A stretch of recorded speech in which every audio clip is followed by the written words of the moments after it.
සුබ දවසක් Dinith මෙහොම් piece YouTube channel එකට සාදරයෙන් පිළිගන්නවා. මම අද ඔයාලට කියලා දෙන්න හදන්නේ මෙහොම් වලට ඕන දේවල් තමයි. බයස් අතර පටියක් කපා ගන්න විදිය තමයි මම මේ කියලා දෙන්න හදන්නේ. ඉස්සෙල්ලාම බයස් අතර කපා ගන්නකොට හරියට අපි සාමාන්‍යයෙන් රෙදි කොටසක් කියලා මෙන්න මේ කොලේ හිතන්නේ. මේ කොලේ හිතලෙවිල්ල අපි ඒක මෙන්න මේ අතර නමා ගන්න ඕනේ. නමාගෙන ඉවරලා කපා ගන්න. ඒක අපි කපා ගන්න රෙද්ද එක දිගට නෙවෙයි මෙන්න මෙහෙම ත්‍රිකෝණාකාරයට තමයි රෙද්ද නමලවිලා අපි කපා ගන්න ඕනේ. ඒ කපලා ඉවර වෙලා ඊට පස්සේ අපිට අඟල් 1.1 නැත්තම් 1.5ක් වගේ තමයි අපිට ඕනි වෙන්නේ. දැන් මම මෙතන මාක් කරන්නේ 1.1කට මේ රෙදි කොටසේ මාක් කරන්නේ පයිපින් එක සකස් කර ගැනීම සඳහා. ඔයාලට 1.5ට උනත් මේක ගන්න පුළුවන්. 1.1ට ගන්නත් පුළුවන්. ඒ විදිහට මම මේක දිගටම ඇඳ ගන්නවා. මේ කොලයක මම මේ සකස් කරගන්නේ. ඔයාලා හිතන්න මේක රෙදි කොටසක් කියලා හිතන්න. මම දැන් ඉස්සෙල්ලම පෙන්නුවෙත් රෙදි කොටසක්. ඒකට ඉස්සෙල්ලා මට හිතුණා මං කොලයක ඔයාලට පෙන්නවුවා නම් හොඳයි කියලා. ඊට පස්සේ මෙන්න මෙහෙම එක දිගට හිටකින් ඇඳ ගන්න. ඒ කියන්නේ ආධුනික කෙනෙක් නම් මේ විදිහට ඇඳ ගන්න නැත්නම් පුරුදු කෙනෙක් වගේ නම් මාක් කරලා වෙලා එක දිගටම අතහුරු නිසා කපාගෙන යන්න පුළුවන්. ඊට පස්සේ බලමු දැන් මම රෙද්ද මත හදාගන්න විදිය. මෙන්න මේ අතට බයස් අතට කපපි රෙදි කොටසක් තමයි මම මේ මගේ ළඟම දැන් තියෙන්නේ. මම ඒ වාගේ පළවෙනි පටිය 1.1ට මාක් කරන යනවා.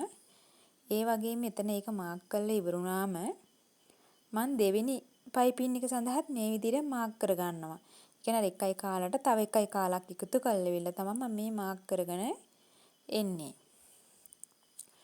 ඊට පස්සේ අපි මේක හිමින් කපා ගමු. මගේ වීඩියෝ හොඳයි නම් ඔයාලා මාව සබ්ස්ක්‍රයිබ් කරලා වෙලා එකතු වෙන්න. ඊට පස්සේ මෙන්න දැන් මෙහෙම එක එකකින් මං අඳිනවා. ඒ කියන්නේ ඔයාලට පහසුව සඳහා තමයි ආධුනික කෙනෙකුට මේක කපා ගන්න ලේසි මෙහෙම අපි ඇඳගත්තම. නැත්තම් සාමාන්‍ය ඇද යන්න පුළුවන්. ඇද ගියොත් අපිට පයිපින් එක හරියට හදාගන්න බෑ. ඊට පස්සේ මේ පයිපින් එක ඔයාලට මහ කපාගෙන ඉවරුණාට පස්සේ ඒක නමලා අයන් කරලා ගන්නත් පුළුවන්. ඒක ගොඩක් හොඳයි. නමලා අයන් කරලා ගත්තත් හොඳයි.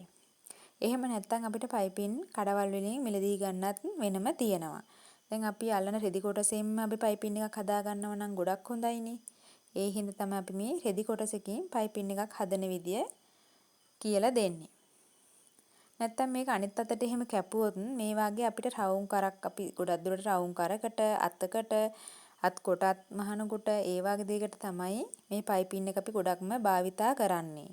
එතකොට ලස්සන හැඩයක් එනවා මේ බයස් අතට පටිය කැපුවම.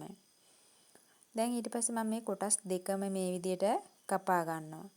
මම මේ කොටස් දෙකක් වලට කපා ගන්න මේක මූට්ටු කරන විදියත් පෙන්වන්න ඕනි හින්දා තමයි මේ. මේක හරියට මූට්ටු කරගන්නත් ඕනිනේ.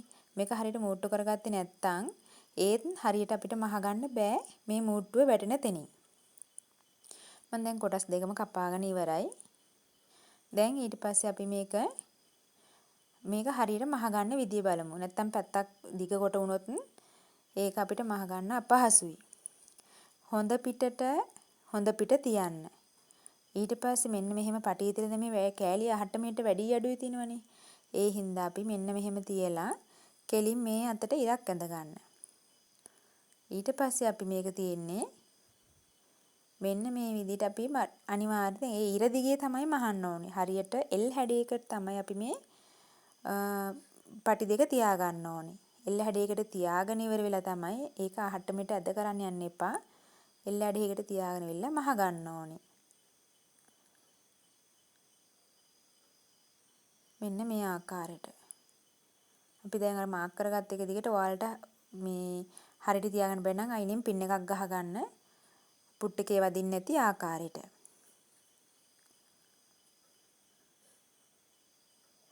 දැන් ඊට පස්සේ මේක අපි කාලක් විතර ප්‍රමාණයක් තියලා ඉවරලා වැඩි කොටස් කපලා ඉවත් කරගන්න ඕනේ. මෙන්න මේ විදියට. ඊට පස්සේ මේක අහට මෙහෙට මේ වෙන්න තු එක ගානටම අයන් කරලා ගත්තත් හොඳයි. මේ පයිපින් එක අයන් කරත් හොඳයි. මම මේ අයන් නොකර තමයි ඔයාලට මහන විදිය කියලා දෙන්නේ. ඊට පස්සේ අපි මේක හරියට දෙක නමා ගන්න සයිස් එකට දෙක නැම්ම තියලා මැදට හරියට දෙපැත්තෙම නමලා ආපස්සට නමා ගන්න. නමලෙවිලා අපි දැන් මම මේ කරකට තමයි මේ පයිපින් එක අල්ලන්නේ. ඒ කරට අල්ලන විදිහ තමයි මම ඔයාලට මේ පෙන්නන්නේ.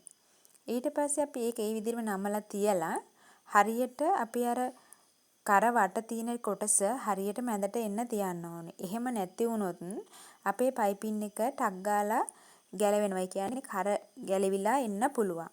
එහෙනම් හරියට මැදට තියලෙවිලා පයිපින් එක අල්ලගන්න. මේ වීඩියෝ එක හොඳයි වගේ හිතනවා ඔයාගේ යාළුවන්ටත් මේ වීඩියෝ එක ෂෙයා කරන්න. මේක මම ඔයාලට කීපයක්ම කියලා දෙනවා. ඒ හින්දා වීඩියෝ එක ඉවර වෙනකම්ම දිගටම බලන්න. මම දැන් මේ පයිපින් එක අල්ලන්නේ 1යි කාලට කපලා. මීට වැඩිය පයිපින් එක චුට්ටක් පළලට ඕන නම් ඔයාලට 1/2ට කපා ගන්න පුළුවන්. 1යි කාලට සාමාන්‍යයෙන් ඉස්සෙල්ලාම හුරු වෙන කෙනෙක් නම් 1/2ට විතර කපන්න. මේ 1යි කාලට තමයි මම මේක කපලා තියෙන්නේ. පොඩි පයිපින් එකක් ආකාරයට තමයි මේක තියෙන්නේ. මේ පයිපින් අල්ලන එකෙන් අපිට වාසි තියෙන බයස් අතර කපලා වාසි තමයි කර හැඩයට රවුම් කරක් නම් රවුම් කර හරියට හැඩයට රවුම් ආකාරයටම ගන්න පුළුවන්. දැන් අපි අර දික් අතට සමානක කපනවනේ. එහෙම කැපුවොත් එහෙම අපිට මේ රවුම් ආකාරය ගන්න බෑ. සාමාන්‍යයෙන් රැලි වෙනවා, සාමාන්‍යයෙන් ගොටු වගේ හැඩයක් එනවා. කිසිම ලස්සනක් පේන්නේ නෑ ඇඳුමේ. ඒ හින්දා තමයි අපි බයස් අතට පටි කපන්න ඕනේ. දැන් මේක බලමුකෝ දැන් මහල වෙනම කොච්චර ලස්සනයිද කියලා. මම දැන් මේ ඔයාලට පෙන්වන්නෙත් අයන් කරන්නේවත් නැතුව මහපි ගමම තමයි පෙන්වන්නේ. මෙන්න බලන්න. දැන් මේකේ අපිට මේ දැන් රවුම හොඳ හැඩයටම අපිට පේනවා. කිසිම මේකේ වෙනසක් නැහැ. දැන් පේනවනේ. මේක ඔයාලට ටිකක් පළලට ඕන නම් ඊට වැඩි ටිකක් එකමාරට ගන්නත් පුළුවන්. මම දැන් ඊළඟට දෙවෙනි එක වශයෙන් කියා දෙන්නේ අපි පෙයාඩ් එකක් කැපුවට පස්සේ අපිට පෙයාඩ් එක සාමාන්‍ය වෙලාවට ඉන ලොකු වෙනවා. කොච්චර මේව ගත්තත් සමහරට ඉනේ ප්‍රමාණයට වැඩිය ඉන ලොකු වෙනවා වෙලාවකට පෙයාඩ් එක කැපුවාට පස්සේ. මේකට කරන්න තියෙන හොඳම විසඳුමක් තමයි අපි අර බොරු නූල අදින විදිහටම ලොකුවට අංක 5ට නූල තියලෙවිලා අපි බොරු නූලක් ඇද ගන්නවා. ඇදගෙන ඉවරලා මෙන්න මේ විදිහට සාමාන්‍ය ප්‍රමාණයක් රැලි කරනවා. ඒ කියන්නේ අර රැලි ගොටු ගහෙන්නේ නැති තරමටම සාමාන්‍යයෙන් අර වැඩි කොටස අපි ඇතුළට ඇතුල් කරගන්න ඕනේ. මෙන්න මේ විදිහට වැඩි කොටස ටික ටික රැල්ලක් අහුවෙන්නේ නැති වෙන්න. සාමාන්‍ය තරමට මේකේ තමයි රැල්ල තියෙන්නේ. එතකොට මැහුවට පස්සේ මේ රැල්ල අපිට පේන්නේ නැහැ. අංක 3 මං අද සිපර් එකක් හලන විදිය තමයි කියලා දෙන්නේ ඔයාලට. මෙන්න මේ වගේ සිපර් එකක්. ඉන්සිබල් පුට් එක තමයි මම අද භාවිතා කරන්නේ. ඒ පුට් එකෙන් අපි මේ වගේ සිපර් එකක් අල්ලන විදිය දැන් බලමු. දැන් ඊට පස්සේ අපි සාමාන්‍ය normal පුට් එක අයින් කරන්න ඕනේ මේ පුට් එක අපිට මැෂින් එකට දාගන්න. දැන් මම ඊට පස්සේ කරන්නේ මෙන්න මේ පුට් එක අයින් කරන normal පුට් එක අපි අයින් කරනවා. මෙන්න මම normal පුට් එක අයින් කරා. මෙන්න මේ සිපර් අල්ලන ඉන්සිබල් පුට් එක තමයි මම මේ මැෂින් එකට දාගන්නේ. ඊට පස්සේ අපි මේ පුට් එක දාගත්තට පස්සේ මේ සිපර් එක අපිට හොඳයි වෙන්නේ මැහුවට පස්සේ ආය සිපර් එකක් ඇල්ලුවා වගේවත් පේන්නේ නැහැ. ඒ හින්දා තමයි අපි මේ සිපර් එක ගොඩක් හොඳයි කියලා මන්නම් කියන්නේ. අනිත් සිපර් එක ඇල්ලුවම අපිට පේනවනේ ටිකක් පිටට. ඒ හින්දා මෙන්න මේ සිපර් එක මේ විදියට මේ හෙඩ් එක තියෙන පැත්ත මෙන්න මෙහෙම තියලා ඉවර වෙලා මේක මෙහෙම අනිත් පැත්ත හරව ගන්න.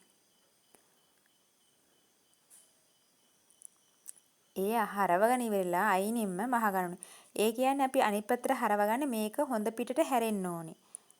මම ඔන්න දැන් ඒක මැහුවා. සිප්පර හෙඩ් එක යට පැත්තට තියන්න ඕනේ. ඇඳුමේ හොඳ පිට පැත්තට තියලා ඉවරලා තමයි මහගන්නේ.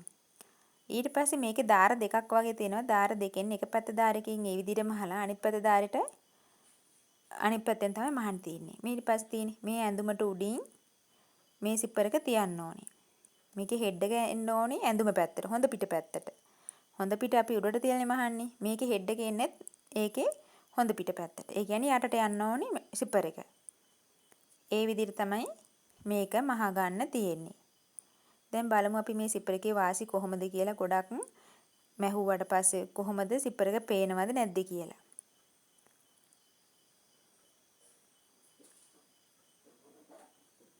ඔන්න දැන් මම මේ සිපර් එකත් මහගත්තා. හරිම ලේසියි. වැඩි කරදරයක් නැහැ. දැන් මෙන්න මේ සිපර් එක මෙන්න මේ විදිහට අපි නූල් කැලි වගේ අහු වෙනව නම් ඒවා අයින් කරන්න ඕනි. මේ කපල මම මේ විදිහට මහගත්තා. දැන් මේ බලමු. මෙන්න බලන්න සිපර් එක.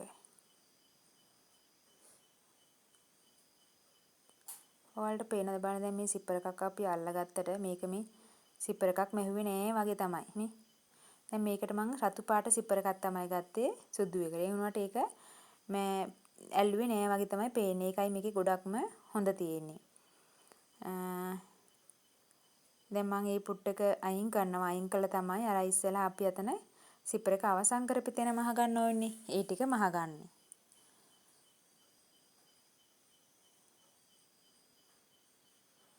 මගේ වීඩියෝ එක සම්පූර්ණ බලව නම් ඔය ලයික් එකක් දාගෙනම යන්න ඔය යන ගමන්ම දැන් මෙන්න මේ ටික මෙන්න මෙතන ඉඳන් මෙහෙට පහළට අවසන් කරපු තැන ඉඳන් අපි මහන්න ඕනේ.